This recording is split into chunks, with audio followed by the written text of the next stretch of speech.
à toutes et à tous et bienvenue dans votre magazine quotidien Smart Éducation, un magazine, vous le savez bien, dédié à la formation, aux nouveaux métiers, aux nouvelles pédagogies, le rendez-vous qui donne un futur à la jeune génération. Aujourd'hui, lundi 7 mars, sonne le top départ, le début de la 10e édition des semaines de sensibilisation des jeunes à l'entrepreneuriat féminin. En 2020, en France, 4 créateurs d'entreprises sur 10 étaient des femmes, des chiffres en progression, mais on le voit bien, la parité n'est pas encore atteinte. L'association 100 000 entrepreneurs, elle s'engage à en envoyer 1400 entrepreneurs ES qui iront à la rencontre de 35 000 collégiens, lycéens et étudiants pour les sensibiliser à l'entrepreneuriat des femmes et à la mixité dans les organisations. Béatrice Vianney-Galvani, la déléguée générale de 100 000 entrepreneurs, est notre invitée. Bonjour. Bonjour. Bienvenue sur le plateau de Smart Éducation. On vous a déjà reçu. On commence à vous connaître, Béatrice Vianney-Galvani. On va rappeler d'ailleurs, d'abord en quelques mots, les actions de l'association 100 000 entrepreneurs. Dites-nous. Alors 100 000 entrepreneurs, comme je vous l'avais déjà dit, c'est une association d'intérêt général. Et notre cœur de métier, c'est de sensibiliser les jeunes à l'esprit et l'envie d'entreprendre. Et en fait, très concrètement, on organise des témoignages d'entrepreneurs dans les établissements scolaires. En fait, on va de la 4e jusqu'à l'enseignement supérieur, c'est 13-25 ans, et on va même également voir des élèves décrocheurs. Je le disais, Béatrice Vianney-Galvani, en 2020, 4 créateurs d'entreprises sur 10 sont des femmes. Comment regardez-vous ces chiffres? Les trouvez-vous encourageants ou encore insuffisants? Dites-nous. Le vrai sujet, c'est qu'en fait, ces chiffres, ils n'évoluent pas. Il y a 10 ans, on avait 30% de femmes qui étaient des créatrices d'entreprises. Les chiffres sont toujours les mêmes aujourd'hui. Et quand on regarde un peu plus en détail, on se rend compte qu'elles sont plutôt massivement dans des toutes petites entreprises et que finalement, très peu en vivent. Donc le vrai sujet, c'est un sujet de statistique, mais c'est aussi un sujet à la fois de business, arriver à vivre de l'entrepreneuriat, et puis également un sujet de pérennité. La France est-elle, je ne sais pas votre avis là-dessus, la France est-elle en retard, en avance sur l'accompagnement des jeunes créatrices d'entreprises, justement, on est en retard? Alors, aujourd'hui, la France a énormément de réseaux d'accompagnement. Donc aujourd'hui, je pense que On parle beaucoup de business angels, d'incubateurs. Oui, aujourd'hui, en fait, les femmes entrepreneurs sont de plus en plus accompagnées dans les faits. De plus en plus accompagnées, exactement. Moi, je vois vraiment l'évolution, parce que quand on a créé notre action il y a 10 ans, il y avait peu d'incubateurs et peu de réseaux d'accompagnement. Aujourd'hui, il y en a beaucoup. Donc je pense que ce retard va certainement, et je l'espère, se combler. Mais c'est vrai qu'il y a un vrai sujet sur l'accompagnement pour que le business soit pérenne et pour que les femmes, en fait, elles aient surtout beaucoup moins de freins pour se lancer, pour entreprendre, pour être ambitieuses, parce qu'il y a des vrais sujets, en fait. Vous parlez de freins. Quels sont les freins? Quelles sont les barrières à l'entrée, selon vous, encore, Béatrice Vianney-Galvani? Les préjugés ont encore la vie dure. Quand on est une fille, une jeune fille, on a du mal à se projeter en tant que créatrice d'entreprise. Exactement, et c'est tout le sujet de notre action. En fait, on se rend compte que les jeunes filles, d'abord, elles font très souvent des choix d'orientation qui sont très stéréotypés. Elles osent moins se lancer quand elles sont à l'école, dans les études. En fait, c'est ce qu'on appelle en fait le complexe de la bonne élève, c'est-à-dire qu'elles font ce qu'on attend d'elles. Elles prennent moins la parole, elles ont finalement moins confiance en elles. Et quand il s'agit de s'orienter, finalement, elles vont un peu là où on les attend. Donc, elles vont massivement s'orienter dans les humanités. Elles sont que 3% au lycée à choisir l'option numérique, par exemple.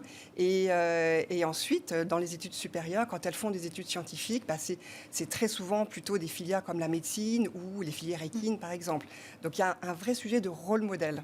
Il y a un sujet de rôle modèle, et puis comme vous dites, il y a un sujet aussi sur les secteurs, c'est-à-dire qu'il faut déjà qu'elles arrivent à se projeter dans des filières plutôt masculines, et en plus après il faut aussi qu'elles se projettent en se disant qu'elles peuvent devenir leur propre patron. Ça aussi, je pense que c'est ce dont vous parlez dans les ateliers. Il y a le double challenge. Quelle est l'ambition alors de ces semaines de sensibilisation à l'entrepreneuriat féminin? Est-ce qu'il y a un objectif, une ambition précise? C'est exactement ce que vous avez dit. En fait, l'ambition, c'est de faire venir le plus de rôles modèles féminins pour que les jeunes filles puissent se projeter, pour qu'elles puissent s'identifier. Là, on est vraiment dans le témoignage inspirationnel. Et en voyant des femmes entrepreneurs, les jeunes filles vont se dire, mais en fait, finalement, cette femme, elle n'est pas très différente de moi, et moi aussi, je peux le faire. Donc, en fait, on plante une petite graine et on essaie de faire en sorte que cette graine, elle puisse germer et que la jeune fille, ensuite, elle ait moins de freins et elle puisse se lancer. Béatrice Vianney-Galvani, comment vous sélectionnez ces femmes entrepreneurs bénévoles? C'est vous qui allez les chercher? C'est elles qui viennent vous chercher? Comment ça fonctionne? Eh ben, en fait, c'est les deux. C'est-à-dire que d'abord, on travaille avec de nombreux réseaux féminins et des réseaux mixtes également. Et du coup, on a cette capacité chez 100 000 entrepreneurs à aller fédérer les réseaux et organiser cette action avec eux. Et puis aussi, avec les réseaux sociaux, avec aussi notre réputation qui grandit, on a aussi beaucoup de femmes qui nous rejoignent. Et là, par exemple, on a fait toute une grande campagne sur LinkedIn. Voilà, c'était un appel à mobilisation des femmes entrepreneurs, parce que c'est vrai que cette année, c'est pas 1400 femmes, mais ça va être 1800 femmes. 1800. C'est encore plus parce que le chiffre, en fait, il a grandi voilà, jour après jour. Et on a lancé cet appel à mobilisation et énormément de femmes, en fait, nous ont dit, bah oui, moi je veux absolument. Et en fait, en faisant une action un peu spécifique, les femmes qui, à l'origine, avaient un petit peu de mal à nous rejoindre parce qu'elles n'avaient pas le temps, parce qu'elles n'osaient pas, ça a un peu fait tomber ces barrières. Et c'est comme ça qu'elles, voilà, massivement maintenant, aujourd'hui, elles sont avec nous. Donc vous le disiez, sous la forme de témoignages, la femme entrepreneur intervient dans une classe, raconte son histoire. Voilà, expliquez-nous un peu comment ça se passe, combien de temps ça prend, combien de temps ça dure. Voilà, expliquez-nous un peu. Eh ben, en fait, c'est du témoignage. Ça va durer à peu près 2 heures. Ça va être soit individuel, donc la femme, elle va être devant une classe composée de filles et de garçons, parce que ces témoignages s'adressent aux garçons, parce qu'ils ont besoin. C'est important de le préciser. Voilà, elle ne parle pas qu'aux jeunes filles, elle parle aussi aux jeunes garçons. La mixité, elle se construit à deux, et il faut que les garçons s'habituent à avoir des modèles de femmes qui travaillent, de femmes qui réussissent. Et du coup, elles vont être là, elles vont parler de leur parcours, de leur passion, de l'entrepreneuriat, et voilà, et ça va être après très interactif. Donc ça, c'est le modèle un peu classique, individuel. Et sinon, on a des modèles collectifs à travers des forums d'entrepreneurs. Et là, en 2 heures, les jeunes vont pouvoir voir 3 profils de femmes différentes. Et ce sera plutôt en format petit groupe, ce qui va favoriser aussi l'interactivité. Tous les secteurs sont concernés. On parlait tout à l'heure justement de filières. Est-ce que c'est important pour vous d'avoir des femmes entrepreneurs, voilà, dans les secteurs comme le numérique, comme dans les sciences? Voilà, expliquez-nous quels secteurs un peu sont représentés. Alors, tous les secteurs sont représentés, mais c'est vrai que cette année, on fait un petit focus sur une journée sur le numérique, parce qu'il faut absolument que les jeunes filles choisissent ces filières, parce que voilà, le numérique régit nos vies.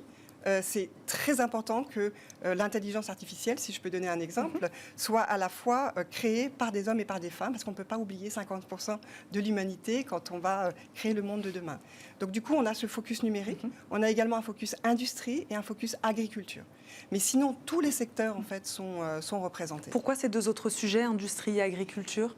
Pour les mêmes, pareil, qui souffrent pour les mêmes raisons, c'est-à-dire l'industrie. Qui souffrent d'une pénurie de femmes. Il n'y a pas assez de femmes qui vont choisir ces filières. Donc du coup, on est sur les rôles modèles de femmes dans l'industrie.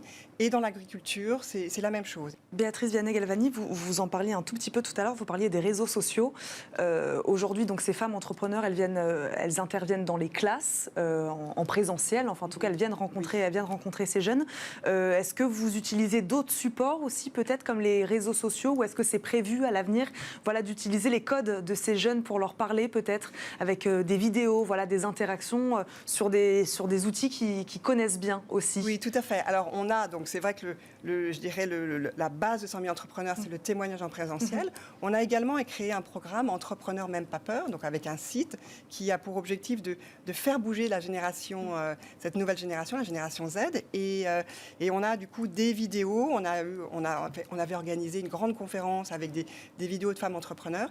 Et là, en fait, on vient de faire 10 podcasts. En fait, c'est 10 podcasts pour les 10 ans, puisque ça va être la 10e édition, et qui sont diffusés en ce moment. Et là, on a des partenaires, des entrepreneurs, des alumni également qui témoignent, et une sociologue.